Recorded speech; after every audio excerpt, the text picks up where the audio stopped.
This is my list of the best and worst thing about every Halo campaign, beginning with Combat Evolved and finishing up with Infinite. I've also tried to avoid choosing wider concepts such as graphics, gameplay, soundtrack and the like, instead opting to be a little more specific throughout. Let's get started.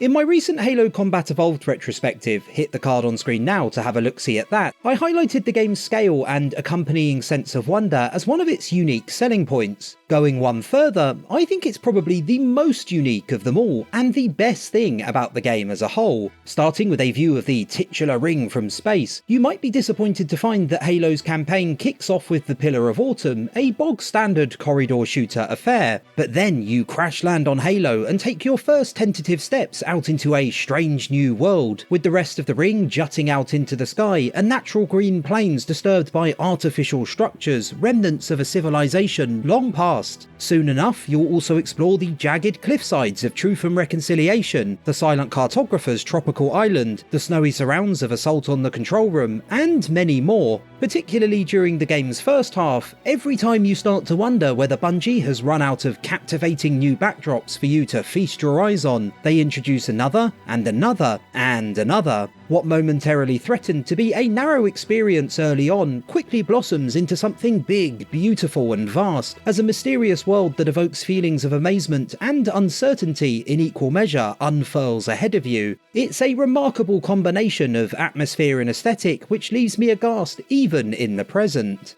Unfortunately, as much as I'd like to make the claim that Bungie manages to keep everything feeling fresh right through to Combat Evolved's conclusion, that would be a bit of a fib. The worst thing about its campaign is its repetition during its second half. It is an issue caused by both the introduction of the Flood and you being forced to return to environments you've already visited. Remember Assault on the Control Room? Good, because you'll end up playing it again with a Flood-based coat of paint when you reach 2 betrayals. What about Truth and Reconciliation? Well, Penultimate Level Keys serves you up a less enticing second helping of its premise, with much the same except for the presence of the Flood. And who can forget the Pillar of Autumn? You don't miss it for long as you head back to its wreck, occupied by every faction featured in Combat Evolved during the Maw for the game's last hurrah. Because Halo's gameplay is so refined, so perfect, it's easy to ignore this particular flaw, as you'll no doubt still have a great time even with the overwhelming sense of deja vu. That being said, if I could improve the game in one way, reducing repetition and throwing in more areas unseen during its first half would definitely be top of my list.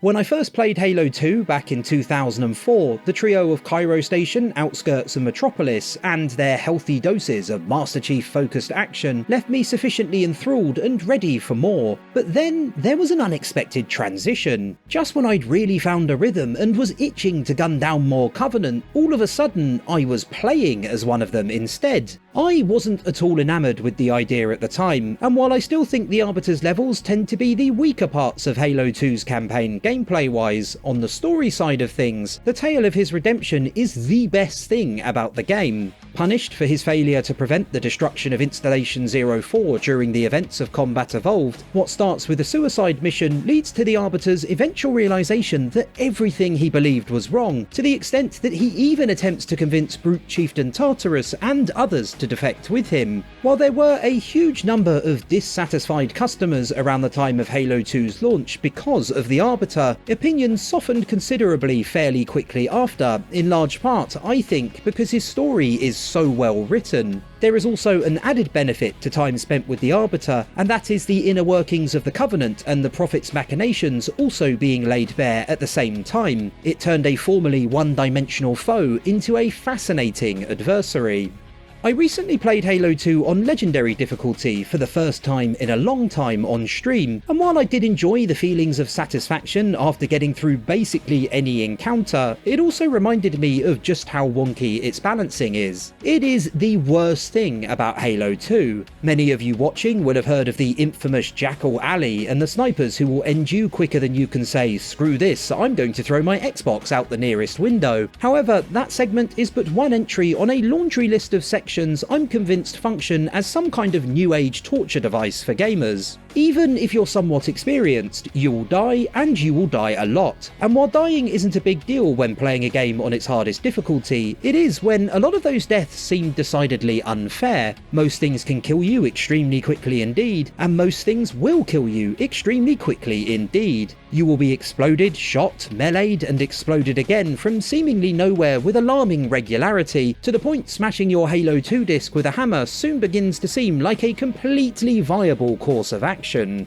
Halo 3's best thing is the way the majority of its levels are paced, with Bungie demonstrating total understanding of how to design missions which make the sandbox gameplay loop they first developed shine brightest. The trilogy's closing chapter is, to me, a mostly flawless mix of its two predecessors when it comes to pacing, as you essentially get the best of both worlds. The enormous environments found in Combat Evolved are present and correct in 3, think levels such as Savo Highway, the Ark, and the Covenant, but there has also been some streamlining to ensure a more consistent action-orientated rhythm like 2, where in Halo's maiden outing there were occasions where proceedings slowed perhaps a tad too much due to the size of its areas, and in its sequel, level design was often too narrow, bordering on claustrophobic, which led to faster paced gameplay. In 3, Bungie gives you plenty of scale, but is more considered in how they use that space, which lends a wonderfully steady drumbeat to progression. There are still moments of downtime, but they're never too long, and equally, while many encounters are frantic affairs which require a great deal of attention be paid to them, you're always given ample opportunity to catch your breath once they have concluded. I love all 3 games in the trilogy, don't get me wrong, but because of its pacing, Halo 3 is always my first port of call when I fancy being consistently entertained.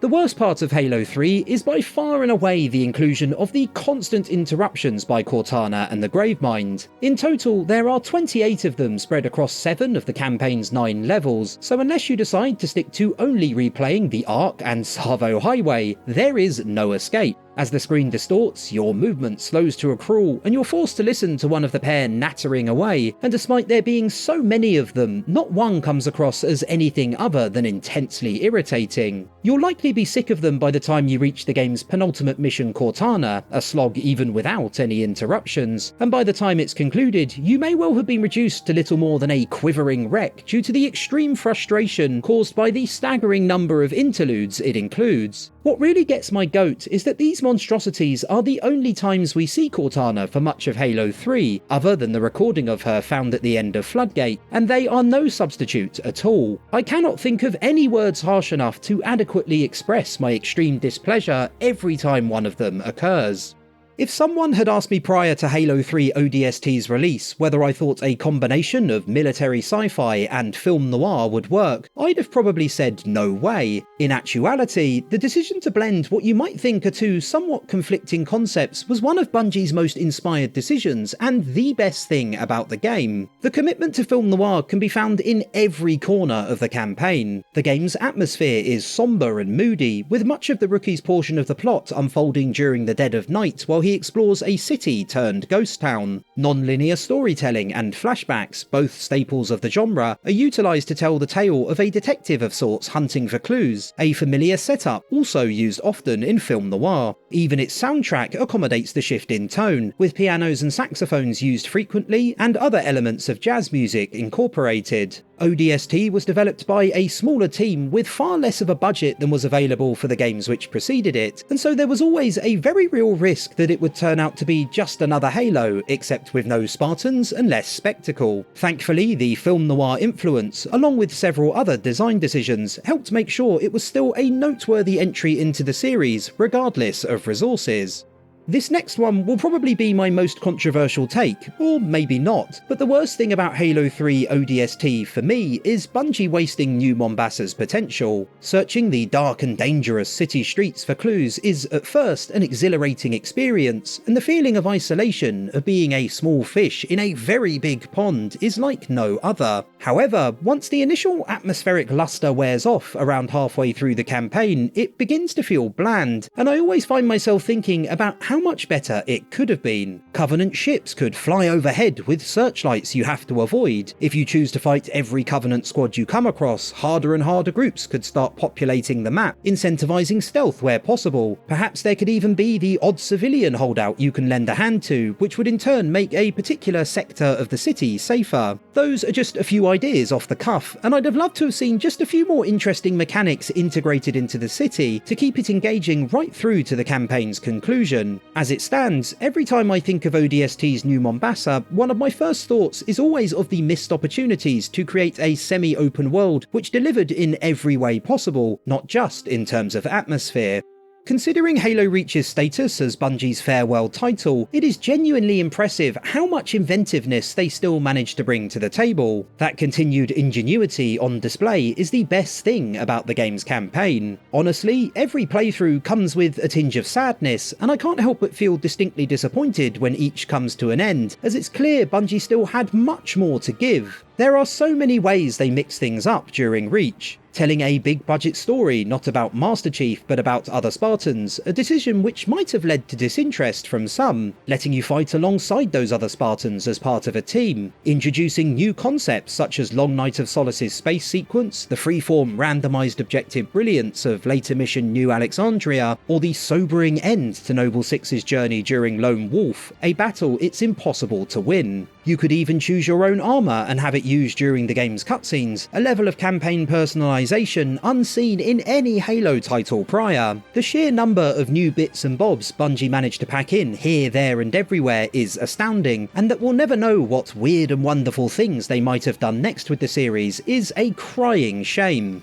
My shortlist of the worst things in Halo Reach wasn't very long to begin with, but there is one item which definitely stands out from the crowd. That item is Weapon Bloom. For those of you who aren't familiar with what I'm talking about, Weapon Bloom is essentially how your bullets spread as you shoot your gun. Fire faster and your bullets will become less accurate, take it slower and you'll generally find yourself hitting your target a lot more. You can see Bloom reflected visually on your crosshair too, with the inner reticle expanding to reflect your weapon's current accuracy or lack of it. The problem with Reach's Bloom is that it's overly aggressive, to the point it sometimes seems as if shots that definitely should have hit their target inexplicably miss their mark. While there have been various tweaks made to it over the years, it's still not great, and although later entries have also featured it, Halo Infinite for example, they've mostly done a better job integrating it. In Halo Reach, I've always detested it. 343 Industries' handling of Cortana throughout Halo 4 is immaculate and the best thing about the game's much maligned campaign. We all knew Cortana's rampancy was coming, it had been in the post since close to the beginning of the franchise, but foreknowledge and time for build-up was no guarantee the storyline would eventually pay off. But pay off it did, with 4 containing some of my favourite scenes between Master Chief and Cortana, including her ruminations regarding the nature of existence at the start of Shutdown, and the pair's discussion about the prospect of Chief working with a new AI in the future at the end of Composer. It all culminates in an incredibly touching final meeting following the Didact's defeat, which elicits exactly the right emotions and ends a 4-game-long relationship on the highest of notes. What happened later was incredibly disappointing, with 343 undoing all their stellar work in an instant by bringing Cortana back for Halo 5, but examining Halo 4's depiction of Cortana in isolation, you'd be hard-pressed to describe it as anything other than terrific.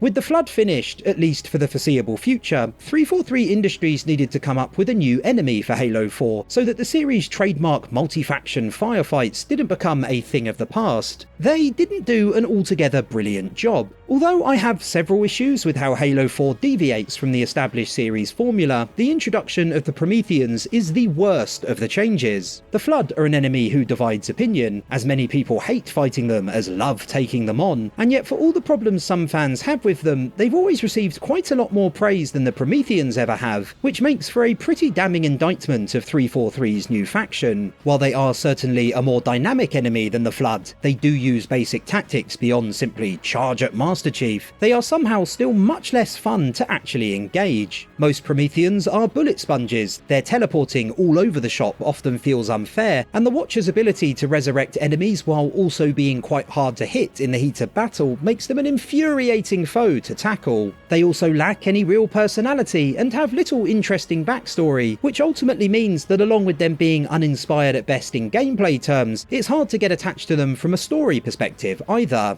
I'm one of those gloomy beggars who doesn't have a whole lot positive to say about Halo 5 Guardians. It is, for me, the worst game in the series by a distance. However, Fireteam Osiris' trip to Sanghelios is the definite highlight. It's an intriguing setting with its ancient ruins and huge caves and chasms, and the parts you're able to explore have all been painstakingly crafted to get the best out of the game's movement. The civil war which has erupted across the planet, with the Arbiter in the thick of things, is an interesting premise too, and later witnessing him and Locke meeting face to face was very enjoyable, even if it didn't exactly work with the scenes between the pair 343 added to Halo 2 Anniversary. There are a lot of parts of Halo 5 which don't float my boat, but Sanghelios isn't one of them. On balance, it's the best thing about 5's campaign by a fair old distance.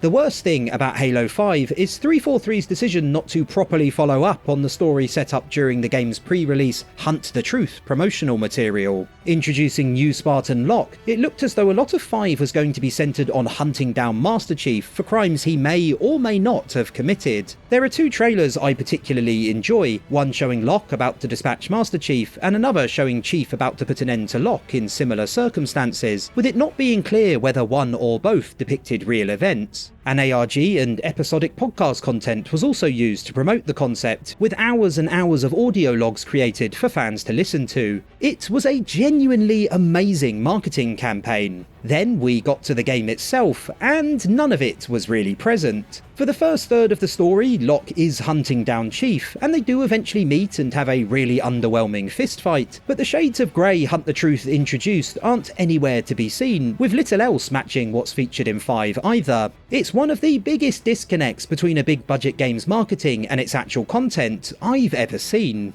The best thing about Halo Infinite is its aesthetic, and I really cannot overstate how superb a job the game's artists did. Prior to its launch, 343 said that a big inspiration for Zeta Halo was the Green Hills of Halo, Combat Evolved's second level, and frankly, they hit the nail on the head. The installation looks exactly like a bigger, bolder version of that mission's map, with some gorgeous new areas mixed in for good measure, such as the ship graveyard and the huge lake. Below ground, the same can be said too. In fact, the Forerunner architecture is a particularly big achievement, as it might be the best in the entire series, with a look that is futuristic and awe-inspiring without ever feeling over-designed. Every environment is clean and crisp, and it adds a huge amount to a game I've never thought is cutting edge in terms of raw graphics. There are plenty of other visual flourishes to love too. Master Chief's Gen 3 armour is my favourite in the series, for example, and the human weapons especially have a more down-to-earth look compared to 4 and 5, which I'm also a big fan of. While change may be inevitable when it comes to Halo's future, I'd not at all be unhappy if Infinite's visual style was near wholesale carried over into whatever game we end up getting next.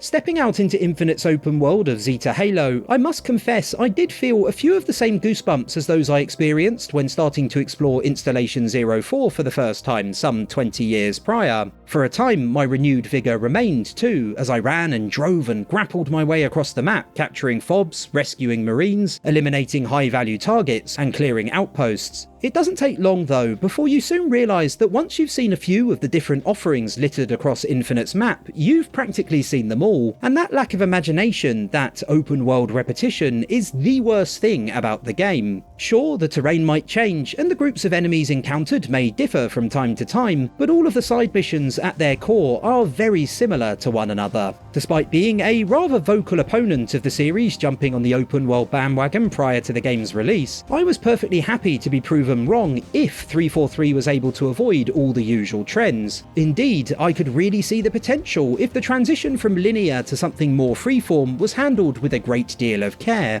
What we got instead was the most unimaginative design possible, and all it really ended up doing was adding useless padding to a series which never needed that to begin with. And with that, we've run out of Halo titles to talk about. Thank you so much for watching the video, boys, girls and Spartans. If you thought it was the best, or at least pretty close, then do consider liking, subscribing and sharing your best and worst things about the Halo series. And all's well, we'll hang out again soon.